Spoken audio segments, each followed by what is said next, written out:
Bonjour à tous, dans cette vidéo, nous allons parler de la force d'interaction gravitationnelle. C'est l'Anglais Newton qui a découvert l'existence de cette force invisible. Il est considéré comme l'un des plus grands génies et savants de l'histoire humaine.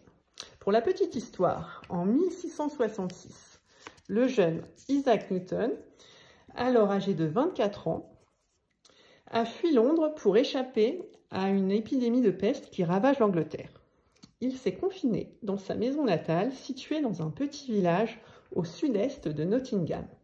La légende dit que c'est au cours d'une balade dans son jardin qu'il découvre la loi de la gravitation, en observant une pomme tomber. Il se dit « Mais pourquoi cette pomme tombe-t-elle toujours verticalement et perpendiculairement au sol, et jamais de côté ou jamais vers le haut ?»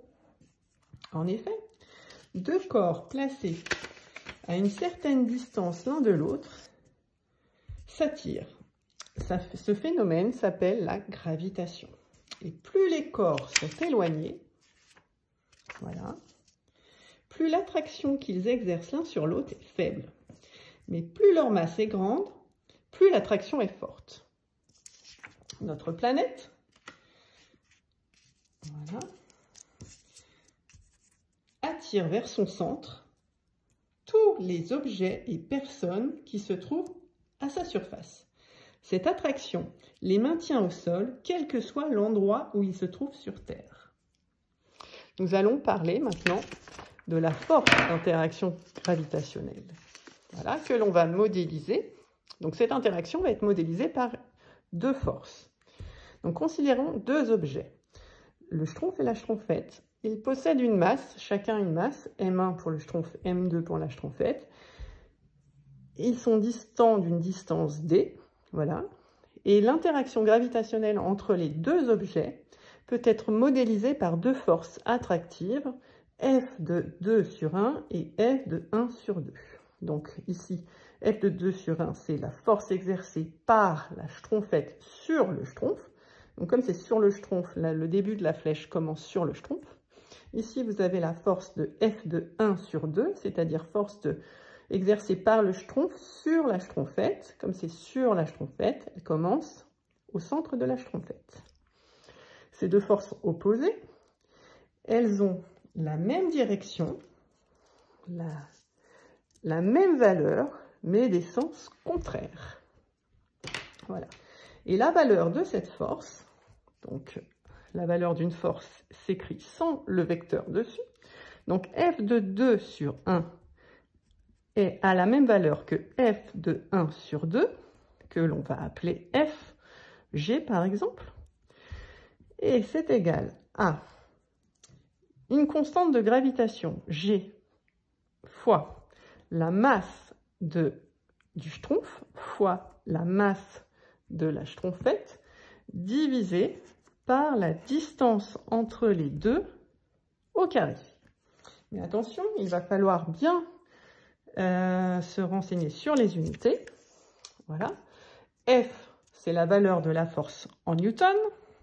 G, qui est là, c'est la constante de gravitation. Elle a toujours la même valeur. Cette valeur, c'est 6,67 fois 10 puissance moins 11 newton mètre carré kilogramme moins 2.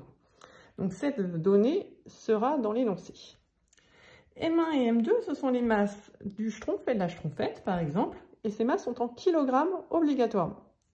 D, c'est la distance entre le centre de chaque objet, et attention, cette distance doit être en mètres, c'est très important pour le calcul. D'ailleurs, nous allons faire tout de suite un petit exercice. Voilà. Donc l'exemple que je vous propose, c'est de calculer la valeur de la force de gravitation qui s'exerce entre la Terre et la Lune. Donc voici la Terre, voici la Lune. La Lune subit la force de gravitation exercée par la Terre, donc F de T / L, force de la Terre exercée sur la Lune, qui commence sur la Lune. Mais la Terre subit aussi la force de gravitation de la Lune, donc F de L sur T. Ces deux forces ont la même direction, la droite TL, la même valeur, F, et des sens opposés. Il y en a une qui va vers la Lune et l'autre vers la Terre. Alors, l'exercice nous donne la masse de la Terre, la masse de la Lune et la distance entre les deux centres. Donc on vous demande de calculer la valeur de donc l'intensité de la force d'interaction gravitationnelle F. Donc on écrit d'abord la formule, F égale, on l'adapte avec les lettres de l'énoncé. Donc G, c'est toujours la même, hein, constante de gravitation. Donc la masse de la Terre fois la masse de la Lune divisé par la distance au carré. Donc ça donne F égale G. Donc on l'a vu tout à l'heure, G, c'est une donnée de l'énoncé, c'est toujours la même valeur, 6,67 fois 10 moins 11. Donc c'est en newton, mètre carré, kilogramme moins 2. Donc j'écris 6,67 fois 10 puissance moins 11 fois la masse de la Terre, 5,97 fois 10 puissance 24 fois la masse de la Lune, 7,35 fois 10 puissance 22. Je divise le tout par la distance qui est là, 3,84, alors fois 10 puissance 5. Mais attention, c'est en kilomètres. Donc je rappelle, 1 kilomètre, c'est 10 puissance 3 mètres. Donc je rajoute fois 10 puissance 3 pour remplacer les kilomètres en mètres. Et je mets tout au carré. Voilà. Donc il faut savoir faire ce calcul avec votre calculatrice. Et le résultat donne 1,98 fois 10 puissance 20. On n'oublie pas l'unité d'une force, qui est le newton. Voilà pour le calcul de cet exemple. Donc le dernier point que nous allons voir, ça va être l'expression vectorielle de la force d'interaction gravitationnelle. Donc une force est un vecteur. Un vecteur, on va le définir par rapport à une unité vectorielle. Donc un vecteur unitaire. On va par exemple prendre comme vecteur unitaire, donc là, je le choisis arbitrairement, par exemple, U. Je le dessine ici. Là, c'est mon vecteur unitaire. Il commence au centre, par exemple, du schtroumpf et il a comme valeur une unité. Du coup, on regarde que f de 2 sur 1 et u sont dans le même sens.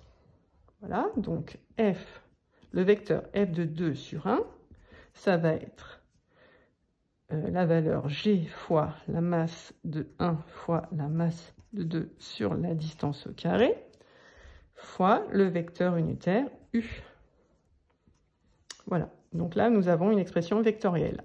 Un vecteur à gauche égale un vecteur à droite, avec la valeur fois le vecteur unitaire. Prenons l'autre force, f de 1 sur 2. On observe que f de 1 sur 2 n'est pas dans le même sens que le vecteur unitaire.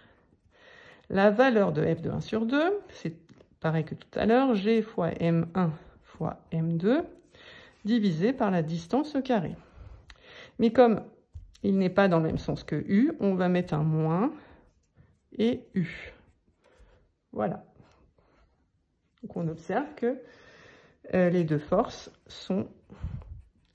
n'ont pas le même sens. F de 1 sur 2 est égal à moins F de 2 sur 1. Voilà. Merci pour votre attention.